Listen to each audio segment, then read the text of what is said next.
तो आ जाइए एक बार सभी लोग फटाफट से एक बार शानदार तरीके से। क्या आपको मेरी आवाज और वीडियो क्लियर है? आप सभी लोग मुझे बता दीजिए जल्दी से। तो शुरू करते हैं आज की इस क्लास को, जहां पर आप सभी लोगों के लिए साथियों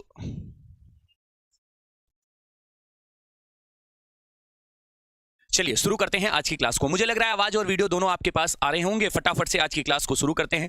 सबसे पहले आज साथियों आपके लिए एक बहुत बड़ी खुशखबरी का दिन है, और खुशखबरी ये है कि आप सभी लोग जानते हैं यूपी पुलिस कांस्टेबल की एग्जाम डेट जो है वो साथियों आ चुकी है। तो एग्जाम डेट का भाई साहब सबने मौका एकदम देख लिया होगा, और इसके बाद में साथियों आप सभी लोग अब जुट जाइए। विवेक सर आज अभी थोड़ा सा बिजी थे, लेकिन आप चिंता मत करिए। ऐसे सवाल विवेक सर ने दिए मुझे कि मैं भी साथियों आप सभी लोगों को एक वादा करा रहा हूं कि आपको यही लगेगा कि बिल्कुल एकदम विवेक सर ने ही आपके सामने सब कुछ पढ़ा दिया। शुरुआत कर रहे हैं पहले सवाल की तरफ। आप सभी लोग आ जाइए फटाफट। केंद्रीय बजट 2025-26 यानी जो इसके पहले बजट आया था, इसकी मुख्य विषय क्या था आप सभी को बताना है। अच्छा, 2026-27 का जो अभी बजट आया है, 2026-27 का बजट आपने देखा गुरुजी कब प्रस्तुत किया गया? 1 फरवरी को प्रस्तुत किया गया है। आप सभी लोगों को पता है यह बजट निर्मला सीतारमण जी जो हैं इन्होंने साथियों प्रस्तुत किया है। और निर्मला सीतारमण जी का साथियों आपको बताना है कि यह किस क्रम का बजट है, मतलब इन्होंने अपना कौन सा साथियों पूर्ण बजट प्रस्तुत किया है। अगर हम बात करें किसका साथियों, तो हम सभी लोगों को याद रखना होगा कि 2000 साथियों ध्यान रखना 25-26 का बजट हमारे भारत के एक ऐसे बजट को दिखाता है जिसमें सबका साथ और सबका विकास, मतलब सबके विकास की बात जो है वो साथियों एक तरीके से की गई थी।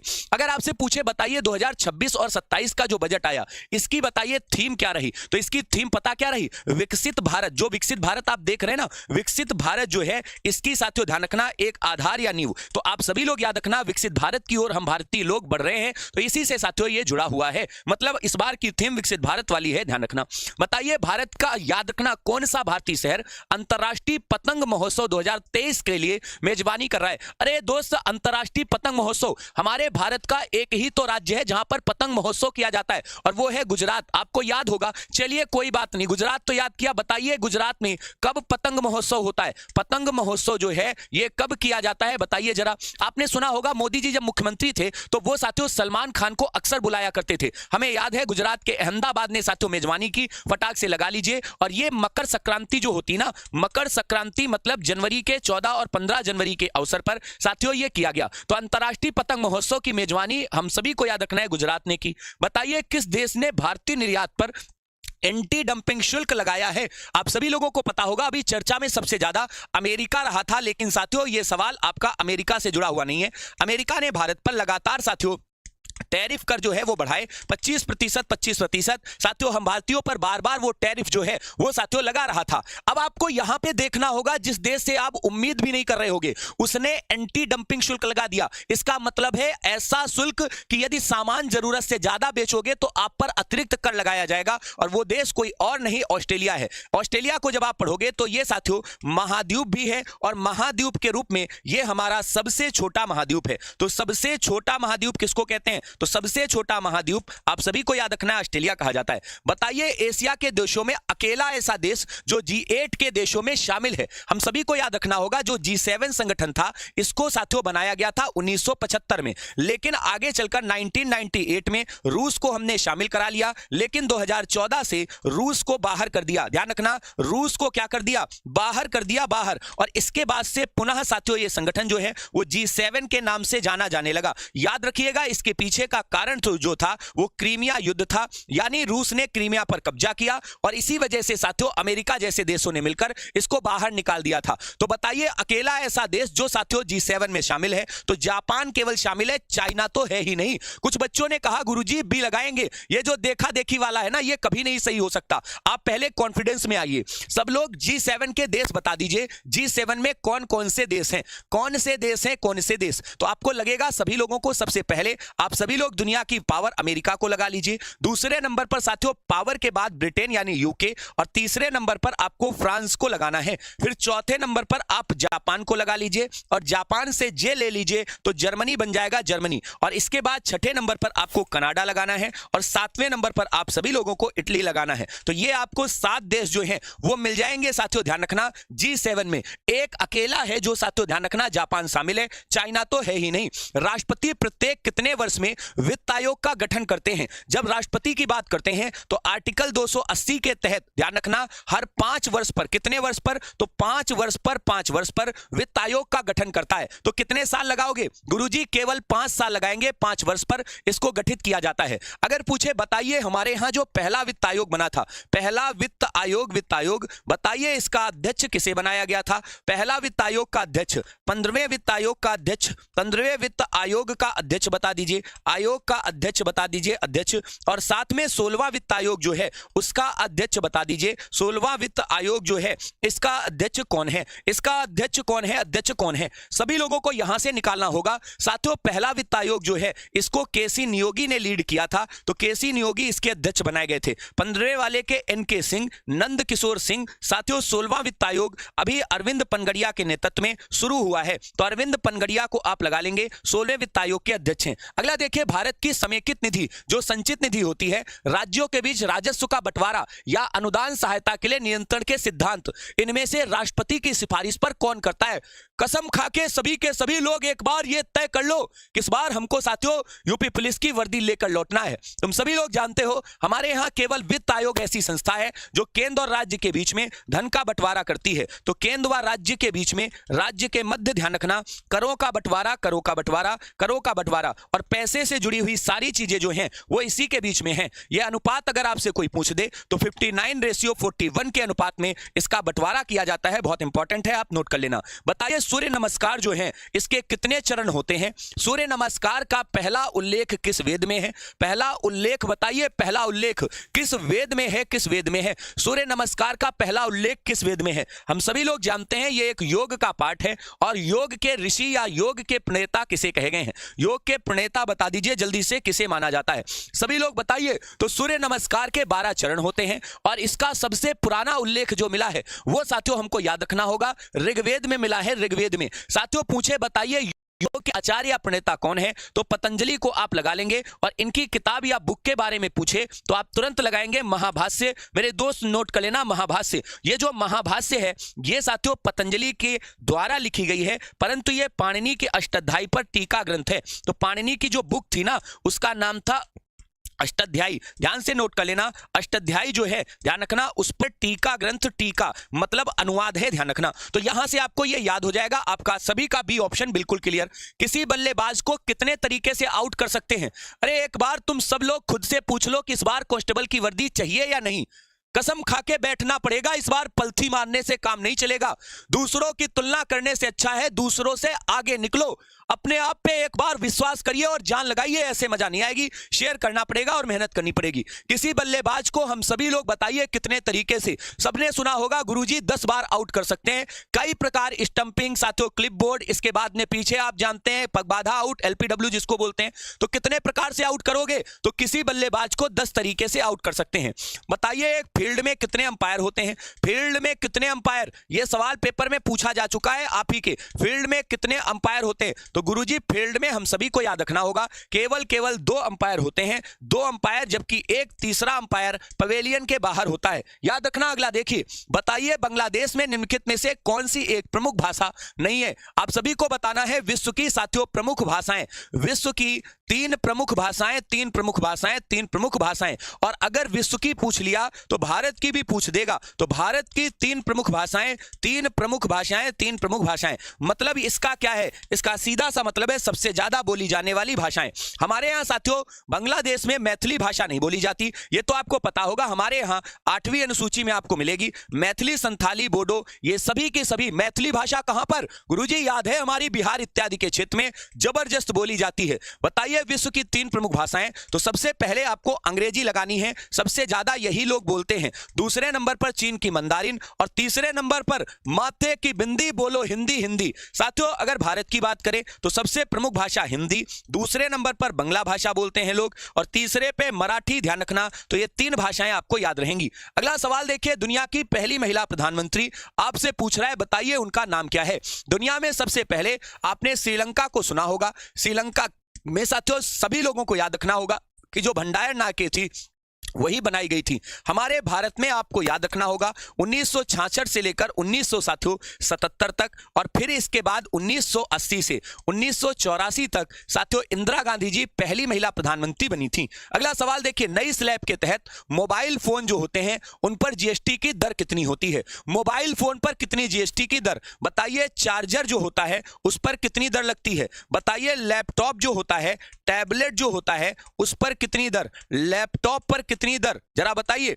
इसके साथ साथ जो तंबाकू के उत्पाद हैं, तंबाकू उत्पाद जो हैं उन पर कितनी दर? साथियों अगर छोटी कार पूछ दे, छोटी कार पर कितनी टैक्स? साथियों बड़ी एसयूवी कारें जिनको एसयूवी कहते हैं, एसयूवी कार जो होती हैं इनमें बताइए दरें कितनी होती हैं? साथियों जीएसटी की जो नई दरें हैं, नई स्लैब, ये कब से लागू हुई? तो 22 सितंबर 2025 से लागू हुई हैं। ध्यान रखना, लागू। अगर कोई पूछ दे मोबाइल की पूरी एसेसरीज याद कर लो। मोबाइल ही नहीं अकेले गुरुजी, मोबाइल की पूरी एसेसरीज जो मोबाइल में आता है सब पर केवल 18% जीएसटी लगेगी। सब पर 18%। बताइए चार्जर, लैपटॉप, टैबलेट सभी पर 18%। जो पूरी एसेसरीज होती है उसी को खत्म कर दो। बताइए तंबाकू उत्पाद पर 40%, जबकि साथियों छोटी कार पर 5 और बड़ी कारें जो एसयूवी हैं उन पर 18% जीएसटी लगेगी। अगला देखिए, भारतीय विशिष्ट पहचान प्राधिकरण जो कि आपके आधार के नाम से जाना जाता है, इसके लिए पहली बार साथियों 2009 में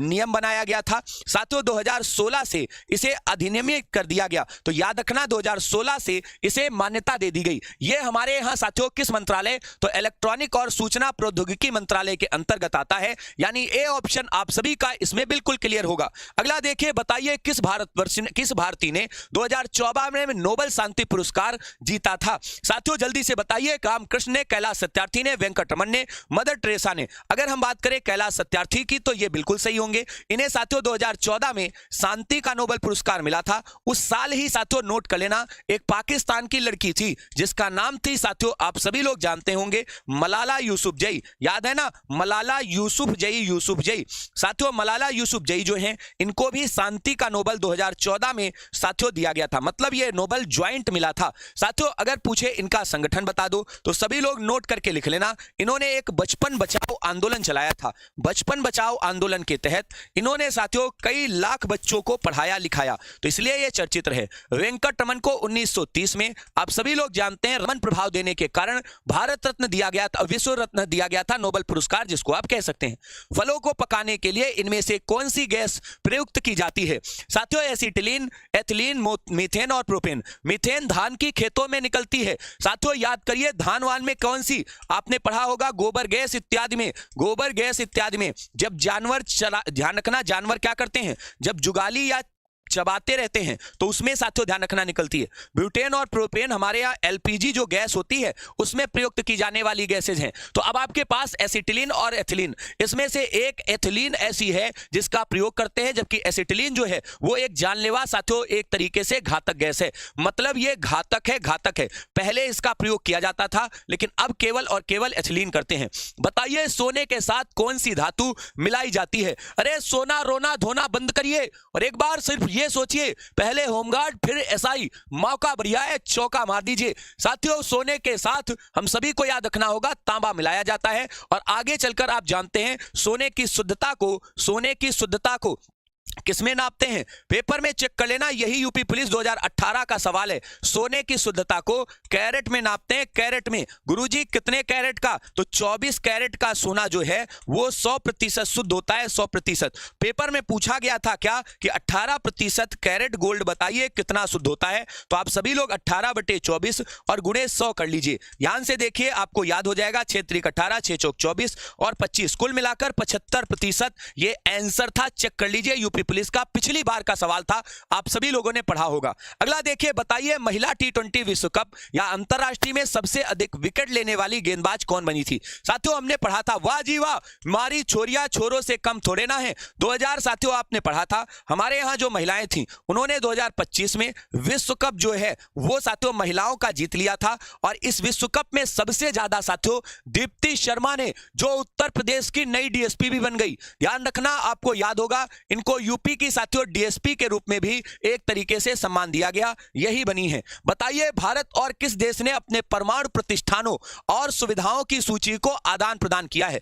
मेरे दोस्त, मुझे विश्वास नहीं हो सकता इस सवाल में क्या आंसर लगाओगे तुम, लेकिन आप नोट कर लेना, यह भारत ने पाकिस्तान के साथ समझौता कर रखा है, तो इसीलिए भारत पाकिस्तान के साथ अपनी साथियों परमाणु प्रतिष्ठानों की सूची साझा करेगा, जिससे दोनों देश कभी एक दूसरे के ऊपर बम ना गिराएं। आगे देखो, बताइए विटामिन बी की कमी से कौन सा रोग हो जाता है? हमने पढ़ा रखा है विटामिन बी का वैज्ञानिक नाम थायमिन है, ध्यान रखना, ये इसका वैज्ञानिक नाम है, वैज्ञानिक नाम है। अब आप नोट कर लीजिएगा, इसको थायमिन बोलते हैं, वैज्ञानिक नाम थायमिन। सबको याद करना होगा, इसकी कमी से बीबी रोग हो जाता है। गुरुजी ये बीबी रोग क्या है, जरा बताइएगा, क्या याद आया कुछ? तो बेरी बेरी रोग हो जाता है। जो बीबी रोग होता है यह तंत्रिका तंत्र को नष्ट कर देता है, इसका मतलब तंत्रिका तंत्र से यह संबंधित है। खत्म कर दीजिए तुरंत का तुरंत, नोट कर लीजिए विटामिन बी की कमी से बीबी रोग। साथियों रतौंधी विटामिन ए की कमी से, आप लगा लीजिए विटामिन ए की कमी से, सूखा रोग विटामिन डी की कमी से, स्कर्वी जब दांत से मसूड़ों से ब्लड आने लगता है, मतलब खून आने लगता है, तो यह विटामिन सी की कमी से होता है। बताइए गाय का औसत जीवन काल कितना होता है? तो गाय का औसत जीवन काल आपसे पूछ रहा है। सबसे ज्यादा पूरे विश्व में अगर आप देखें तो गाय हमारे भारत में ही पाई जाती हैं। गाय के लिए उत्तर प्रदेश सबसे ज्यादा संख्या में आपको मिलेगा, तो गाय को आप सभी लोग लगा लीजिएगा। बताइए गाय का औसत जीवन काल कितना होता है? सभी लोग बताइए। तो गुरुजी गाय का औसत जीवन काल जो है वो साथियों 30 वर्ष होता है। बताइए भारत में कितने प्रकार की साथियों आपको गाय मिलेंगी? तो भारत में इनकी 28 नस्लें हैं, आप नोट कर लेना 28। जब हम साथियों वैदिक काल पढ़ते हैं तो उसमें आपको याद होगा वैदिक काल में गाय को अघन्या कहा गया था, ना मारा जाने वाला पशु, ना मारा जाने वाला पशु, जाने वाला पशु। इसका मतलब यह था कि गाय जो है उसको कोई मार वार नहीं सकता। अगला सवाल देखिए, वायुमंडल या वायु दाब को नापने के लिए किस उपकरण का प्रयोग किया जाता है? साथियों वायु दाब को नापने के लिए हम सभी लोगों को पता है हमारे यहां वायु में कौन चलते हैं? गुरुजी हनुमान जी। आज मंगलवार है, बैरोमीटर याद कर लीजिए, वैष्णो माता के पीछे भैरव देव चले थे, याद आया? तो बैरोमीटर को याद करिए, तुरंत याद हो जाएगा। क्रोनोमीटर जो समय समुद्र में ज्ञात किया जाता है, तो समुद्र के जहाज का जो स्पीड इत्यादि होती है उसको नापने के लिए। एमीटर विद्युत धारा को नापने के लिए। और साथियों आप सभी लोगों को याद होगा हमारे यहां विद्युत धारा किससे नपती है? एमीटर से। बताइए बौद्ध काल के 16 महाजनपदों में कितने महाजनपद हमारे यूपी में हैं? अरे गुरुजी 16 महाजनपदों का वर्णन कहां पर किया गया? तो 16 महाजनपद जो हैं इनका वर्णन कहां पर है? 16 महाजनपद का वर्णन कहां है? तो हम सभी लोगों को याद रखना होगा कि इनका उल्लेख अंगुत्तर निकाय में किया गया है। अंगुत्तर निकाय ये तो बौद्ध धर्म के ग्रंथ रहे जिसमें किया गया। जैन धर्म जब देखोगे तो उसमें आपको भगवती सूत्र मिल जाएंगे, तो भगवती सूत्र जो है उसमें आपको साथियों ध्यान रखना मिल जाएंगे। तो तुरंत लगाइए, यूपी में 8 महाजनपद 16 में आपको मिल जाएंगे। अगला देखिए, बताइए कब संयुक्त प्रांत जो है इसका नाम बदलकर उत्तर प्रदेश कर दिया गया? बताइए यूपी का स्थापना दिवस कब मनाया गया? यूपी का स्थापना दिवस आपको बताना है कब मनाया गया, कब मनाया गया, कब मनाया गया। तो ये आपको पहला बताना है, पहला। अभी आपको डेट पूछ देगा, बताइए कौन सी डेट को मनाया गया था? तो आप सभी लोग लगा लीजिएगा। बताइए कब से भाई साहब? तो यूपी का नाम बदलकर 24 जनवरी 1950 को हमने संयुक्त प्रांत कर दिया था। इसके पहले 1937 से साथियों यूपी संयुक्त प्रांत थी। यूपी का स्थापना दिवस जो है ये 24 तारीख को मनाते हैं जनवरी के महीने में। बताइए पहला कब मनाया? तो 2018 में पहला मनाया गया था। डेट अपनी वही 24 जनवरी अभी मना के आए हैं। अगला देखिए, बताइए काला नमक नामक एक चावल की किस्म है, एक जिला एक उत्पाद योजना के तहत उत्तर प्रदेश के कौन से जिले में साथियों ये काला नमक नामक चावल पाया जाता है? गुरुजी नमक उत्पादन में गुजरात जो है उसको हम सभी लोग टॉप पे रखते हैं। नमक उत्पादन सबसे ज्यादा कहां पर होता है? अरे नमक उत्पादन बोलो बोलो बोलो सभी लोग। नमक उत्पादन सबसे ज्यादा भारत के गुजरात राज्य में, गुजरात में। याद होगा गांधी जी ने अपना दांडी मार्च यहीं से निकाला था। देखो जल्दी से, काला नमक चावल यूपी के सिद्धार्थनगर से। गुरुजी गोरखपुर से क्या होता है? तो तुमने पढ़ा होगा एक साथियों कल्याण पत्रिका छपती है। कल्याण पत्रिका जो है ये गीता प्रेस से छपती है। लिख लीजिएगा, गीता प्रेस जो है उसका साथियों हेडक्वार्टर यहीं मिलेगा। अगला बताइए, इनमें से कौन सी शक्तियत का संबंध वाद्यंत बांसुरी से है? गुरुजी बांसुरी को कौन बजाता था? उस्ताद जाकिर हुसैन। अरे जाकिर हुसैन की तबला, ये जो टर्नी है ना भाई साहब, इसी को मार दे तो तबला बना दे तुम्हारा। ध्यान से देखना, ये तबला बजाते थे, तबला। और इस तबला के साथियों ध्यान रखना, जनक कौन है? तो अमीर खुसरो ने जन्म दिया है। तो इसके पापा अगर पूछे कौन है, तो पापा मतलब डैडी। अरे बोलो डैड कौन है? तो गुरुजी अमीर खुसरो, अमीर खुसरो, इन्होंने ही तबला और सितार को दिया है। गुरुजी पंडित हरिप्रसाद चौरसिया बांसुरी बजाएंगे, चौरसिया पान भंडार, आप नोट कर लीजिए। कौन से भैया? तो चौरसिया पान भंडार। साथियों उस्ताद विलायत खान, बिस्मिल्लाह खान अपनी सहनाई, आप नोट कर लीजिए। सहनाई के लिए